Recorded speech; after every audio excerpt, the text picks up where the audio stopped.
The research vessel Stellar Inquiry hung in orbit around XO 459, its sensors struggling against the planet's intense radiation storms. Dr. Vikstall, her translucent tentacles rippling with concern, studied the readings for the fourth time. The numbers couldn't be right. No carbon-based life form could survive in these conditions. First Officer Nazker, run the scan again, she commanded, her bioluminescent patches pulsing a deep purple of agitation.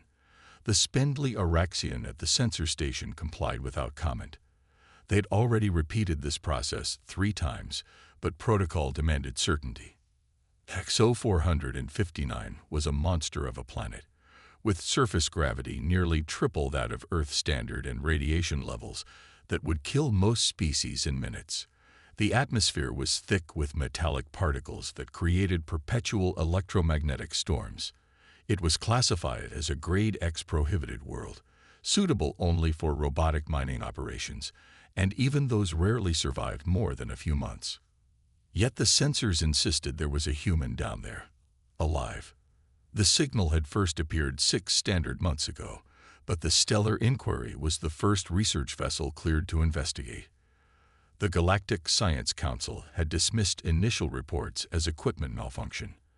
After all, the mining surveyor that crashed there 18 months ago had been declared a total loss.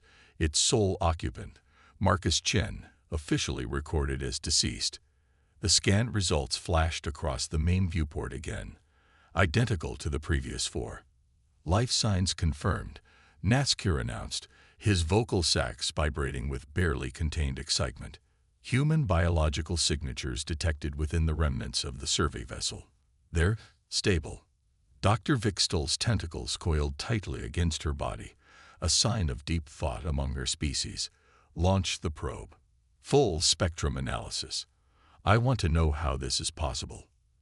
The probe descended through layers of storm-racked atmosphere, its hardened shell barely withstanding the punishment. As it approached the crash site, the imagery it transmitted left the bridge crew in stunned silence. The survey vessel hadn't simply crashed, it had been transformed.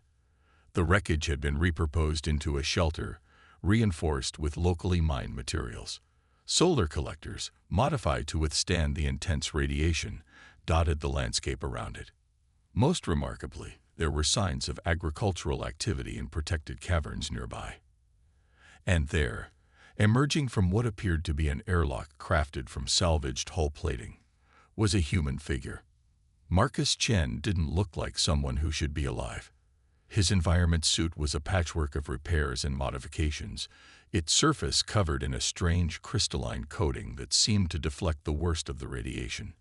He moved with careful precision in a crushing gravity, each step measured and deliberate. When the probe's communication system activated, his response was immediate. "Well, took you long enough." His voice was rough from disuse, but carried an unmistakable note of humor. "I was beginning to think I'd have to write help with 1,000-ton rocks." Dr. Vikstall found herself momentarily speechless, a rare condition for a senior xenobiologist.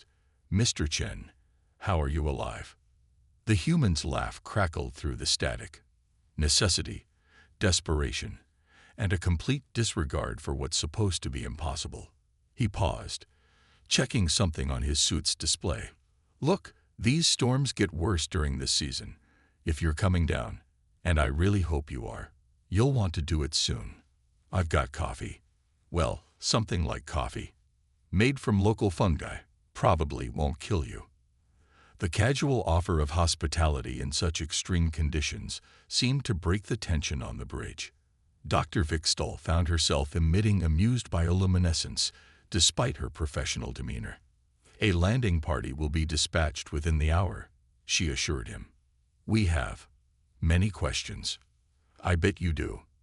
Marcus's voice carried a weight of experience that hadn't been present in his pre-crash records. "Just remember to reinforce your landing gear with the specs I'm transmitting. The gravity here likes to crush standard equipment. Learned that one the hard way." As the crew prepared for descent, Dr. Vikstall reviewed Marcus's file again. He had been a mid-level surveyor, unremarkable except for his assignment to solo missions in challenging environments. Nothing in his history suggested he was capable of surviving what she was seeing. Yet here he was, not just surviving but adapting, building, growing food. The story of how he managed this would revolutionize their understanding of human potential. But more importantly, it would force the Galactic Science Council to reconsider their fundamental assumptions about survival in extreme conditions. What they found on the surface would change everything they thought they knew about human adaptability. The impossible survivor of XO459 was about to teach the galaxy a lesson about the sheer, stubborn determination of humanity when faced with certain death. And Marcus Chen, watching the landing vessel descend through his reinforced viewport, allowed himself a small smile. He had so much to show them.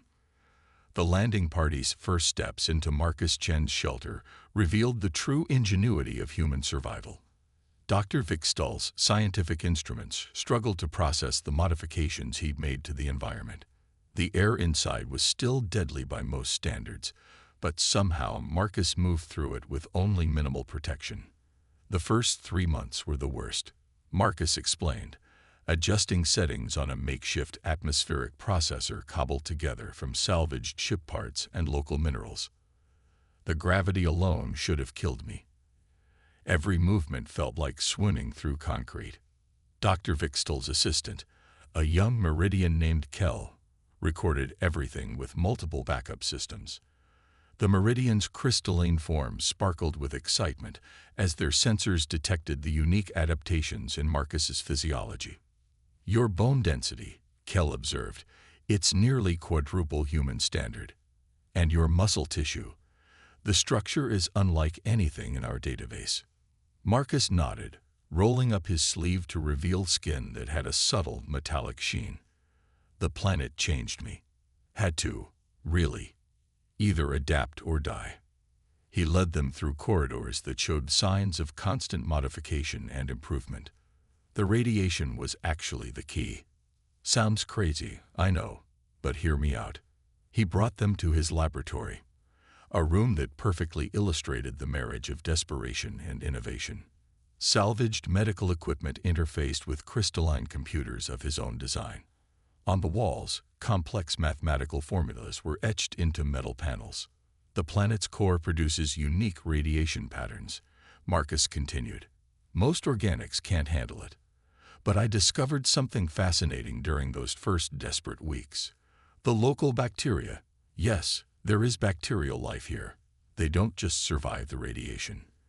They thrive on it. They use it to fuel rapid evolution." Dr. Vikstall's tentacles writhed with scientific excitement. "You integrated these bacteria into your own cellular structure." "Not exactly. More like, I learned from them.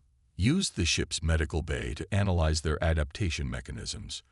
Then I modified what was left of the genetic recombinator to apply similar principles to human DNA." He smiled grimly. "Sounds simple when I say it like that. Took 4 failed attempts and nearly killed me each time." The aliens watched as Marcus demonstrated his daily routine. He had to constantly monitor and adjust his body's new adaptations, maintaining a precarious balance between survival and mutation. The crushing gravity that should have shattered his bones now seemed to energize him. His modified nervous system processed pain differently, turning what should have been agony into useful data. "The real breakthrough came when I stopped fighting the planet," he explained, leading them to his hydroponics cave. Here, plants that should never have survived flourished in the harsh conditions. Earth survival training teaches you to resist hostile environments. But there's another way. Learning to work with them, to become part of their cycles. Kel's crystalline form pulsed with revelation. "You're not just surviving here. You're evolving with the planet." Marcus touched one of the plants, its leaves curling responsively around his fingers. "Everything here is connected. The radiation, the gravity, the metallic compounds in the atmosphere. They're all part of a system. Once I understood that, I could work with it instead of against it." Dr. Vikstall's instruments detected subtle changes in Marcus's cellular structure even as they watched. His adaptation wasn't static. It was ongoing, dynamic. This challenges everything we thought we knew about biological adaptation, she admitted. Our models suggest this level of change should be impossible without complete genetic collapse. That's because your models assume adaptation is about resistance, Marcus said, his eyes reflecting the bioluminescent lights of their environmental suits. Humans, we don't just resist. We embrace change. We become what we need to be. He showed them his research logs, hundreds of failed experiments, near-death experiences, and breakthrough moments. Each failure had taught him something new about survival. Each success had pushed the boundaries of what was possible. The funny thing is, Marcus added, checking the seals on a chamber containing his latest experiments, I'm starting to think this planet isn't trying to kill us at all. It's trying to teach us. Every hostile environment is really just a challenge, waiting for someone stubborn enough to learn its lessons. As the research team documented Marcus's discoveries, they began to understand that they weren't just observing a survival story. They were witnessing the birth of a new kind of human adaptation, one that could revolutionize their understanding of life itself. And in the depths of his modified shelter, surrounded by impossible plants and evolutionary miracles, Marcus Chen continued his work. He wasn't just surviving anymore. He was blazing a trail for humanity's next great leap forward, one impossible adaptation at a time. Dr. Vixtel's research team had spent a week documenting Marcus Chen's incredible adaptations when they discovered something that changed everything. It was Kell who first noticed the anomaly while analyzing mineral samples from the crash site. These impact patterns, the young meridian's crystalline form, flickered with concern. They're not consistent with a mechanical failure. Their sensor appendages traced the scarring on a piece of the ship's hull. This damage was caused by an external energy signature. Marcus was in his lab when they brought him the evidence. He studied the analysis quietly, his modified eyes reflecting the holographic data in strange ways. I wondered when someone would notice, he said finally. Took me almost a year to piece it together myself. He led them to a sealed chamber deep in his shelter. Inside, protected by layers of radiation shielding, sat a collection of mineral samples unlike anything the scientists had seen before. They seemed to drink in light, their surfaces rippling with impossible colors. This is what they were trying to hide, Marcus explained, his voice tight. What I was actually sent to find. The company knew about these crystals. They knew what they could do, but they needed proof they could be harvested, and they needed to keep it quiet. Dr. Vixtel's tentacles coiled with dawning comprehension. The crash wasn't an accident. No, Marcus activated a series of recordings he'd managed to salvage. They called it Project Phoenix. The idea was simple. Find someone expendable, someone who could handle extreme conditions, and arrange an accident. If I died, I was just another statistic in a dangerous profession. But if I survived, you'd prove harvesting was possible. Kell finished, their crystalline form dimming with horror. The minerals, Marcus explained, were unlike anything known to current science. They didn't just conduct energy. They amplified it, shaped it, transformed it in ways that defied conventional physics.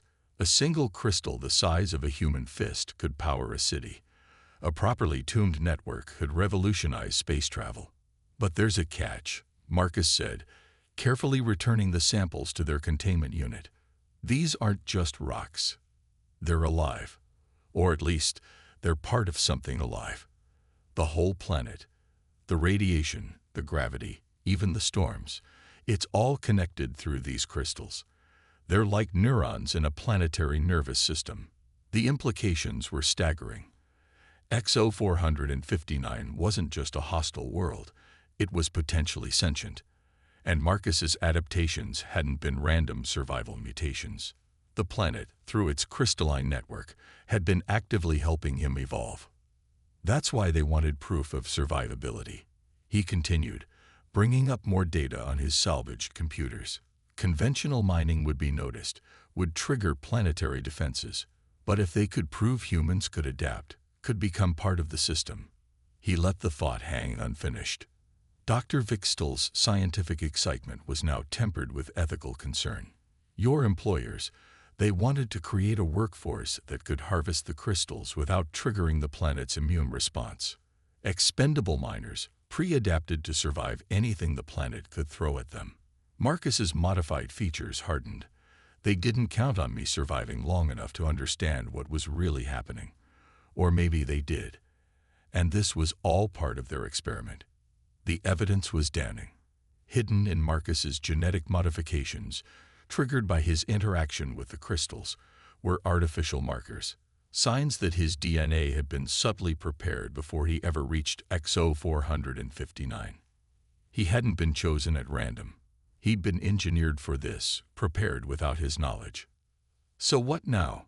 Kell asked, their crystalline form pulsing with nervous energy. This information, it changes everything we thought we knew about planetary development, about evolution itself. Marcus moved to a viewport, watching the eternal storms rage outside. His adapted eyes could now see the patterns in them, the conscious purpose behind their chaos. Now we protect it, he said firmly. The company will be sending others. They have to know I'm still alive. But this discovery doesn't belong to them. It belongs to everyone, or no one. Dr. Vixtel's tentacles moved in a pattern of determined agreement. The Galactic Science Council will need to be informed. This world must be protected. It's not just the world that needs protection, Marcus said quietly, his modified skin shimmering with absorbed energy. What's happening here? What I've become? It's just the beginning. We're on the edge of something bigger than corporate profits or scientific achievement. We're witnessing the birth of a new kind of evolution, a new way for life to adapt and grow. Outside, the storms of XO 459 raged on, their patterns shifting subtly, as if the planet itself was listening, waiting to see what its reluctant guardian would do next. The truth had been revealed, but the real battle was just beginning. The orbital sensors of the Stellar Inquiry detected the approaching ships 3 days after the discovery of the truth. 3 corporate vessels, their energy signatures masked to appear as routine cargo haulers. But Marcus knew better. The company was coming to collect their investment.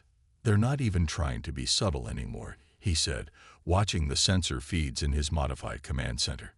His body had continued to evolve, each day bringing new changes. The metallic sheen of his skin now shifted like quicksilver, responding to electromagnetic fluctuations in the atmosphere. He could feel the planet's crystalline network humming through his modified nervous system. Dr. Vixtel had refused to evacuate with her ship, choosing to stay with a skeleton crew including Kell. The Galactic Science Council has been notified, she announced, her tentacles rippling with nervous energy. But their nearest enforcement vessel is 2 weeks away. We don't have 2 weeks. Marcus's modified eyes tracked energy patterns invisible to normal human sight. The company knows we've discovered their plan. They'll want to secure the site and eliminate any evidence, including us. But XO 459 had one final surprise for them. As Marcus worked to fortify their position, his connection to the planet's crystalline network deepened.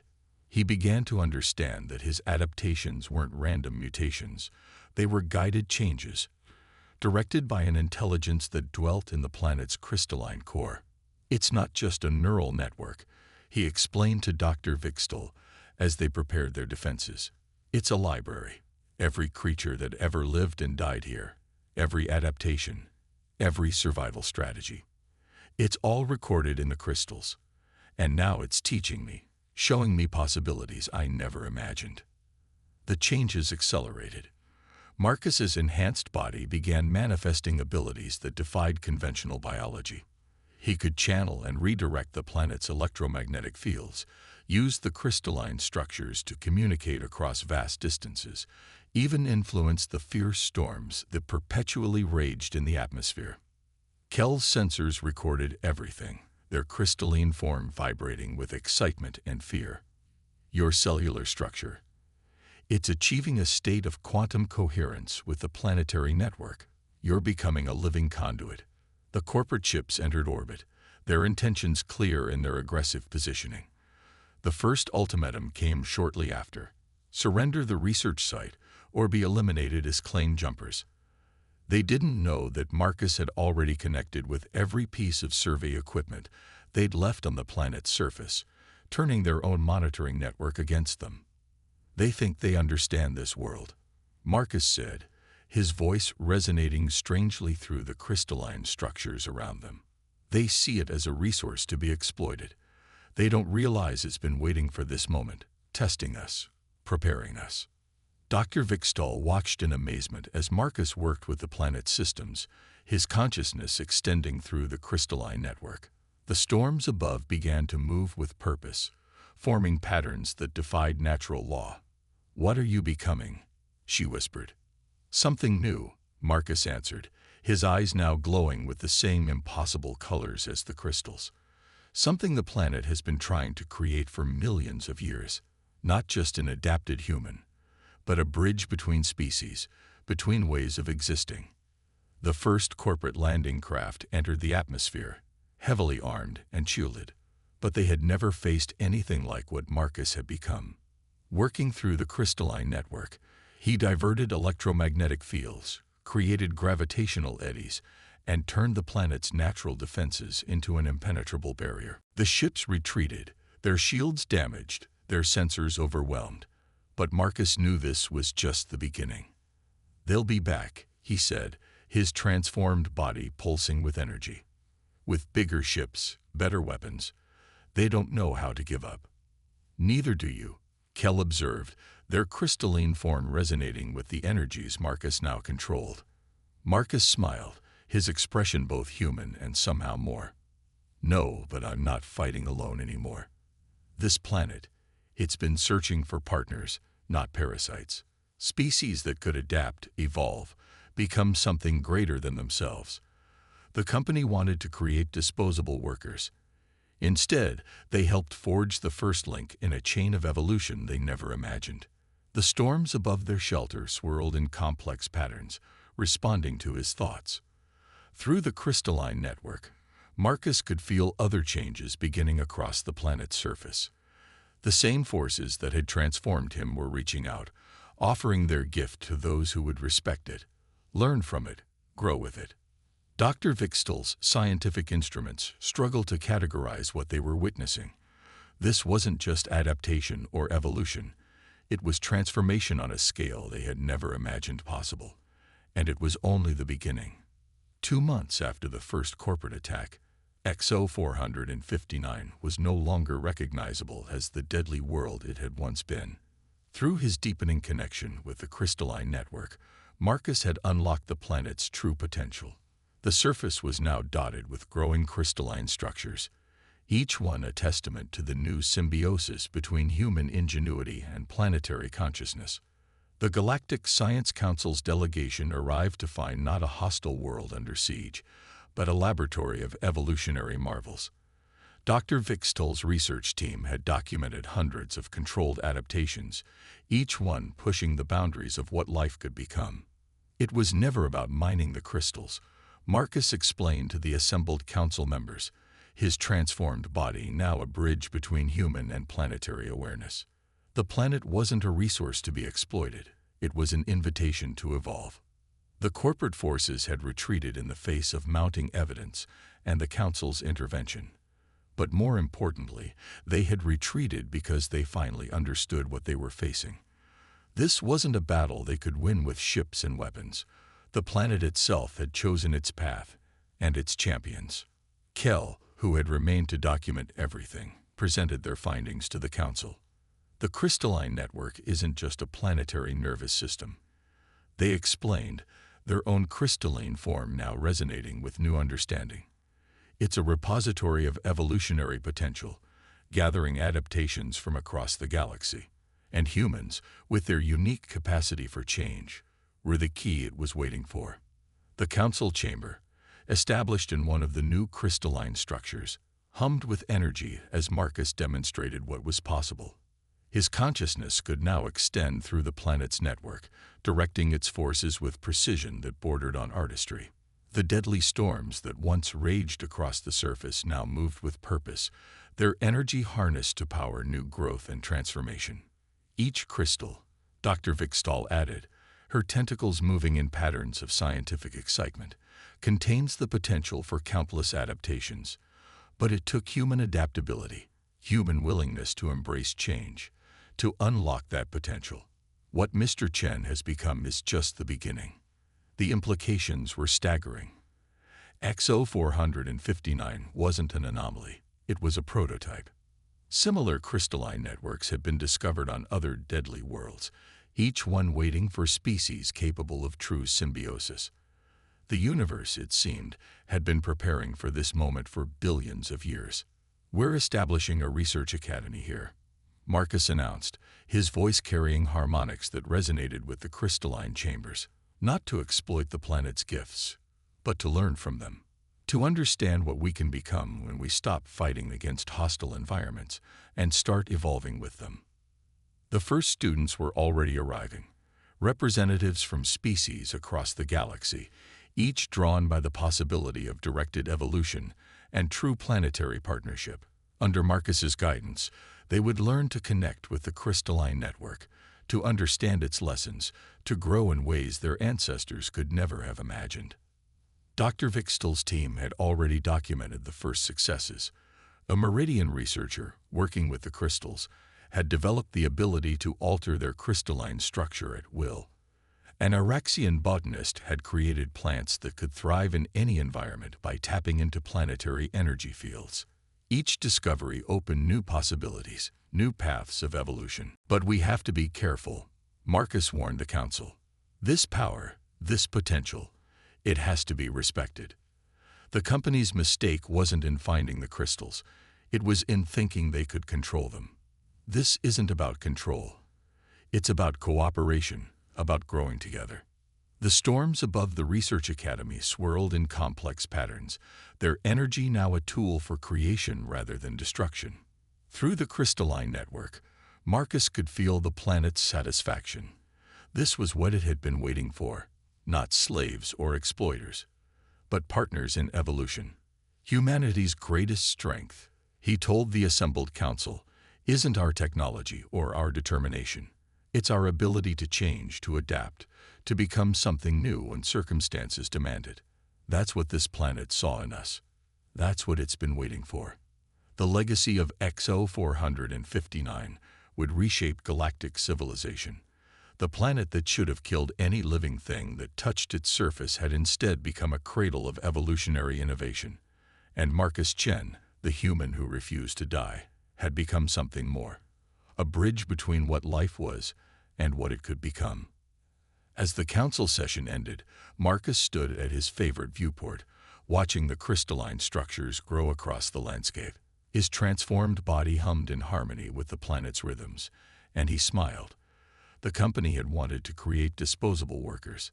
Instead, they had helped trigger the next great leap in galactic evolution.